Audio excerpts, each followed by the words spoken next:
Hello എടാ എവിടെടാ? വീട്ടിലാടാ. എടാ വാ കുളിക്കാൻ പോ, ഇറങ്ങിയ. എടാ ഇല്ലടാ, അമ്മ സീന വിടത്തില്ല. എടാ അത് എന്തുവാടാ, ഇത്ര പ്രായമൊക്കെ ഇല്ല, വാ ഇങ്ങോട്ട് ഇറങ്ങിയ. എന്നാ ശരി, വരാടാ.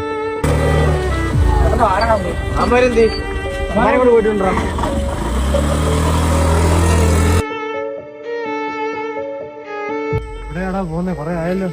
എടാ വേണ്ട, ഈ കാട്ടിൽ നിന്ന് എടുക്കാം. വേറെ ആർക്കും അറിയില്ല, നമുക്ക് ഇത്രയും പേർക്ക് മാത്രമേ അറിയത്തുള്ളൂ ഈ സ്ഥലം. ഇവിടെ കിടന്ന് എല്ലാവരും വിളിച്ചാൽ പോലും ആരും കേൾക്കത്തില്ല, നമ്മൾ സേഫാ. എങ്ങനെയുണ്ട്? അടിപൊളിയല്ലേ? കണ്ടിട്ട് തന്നെ പേടിയായി.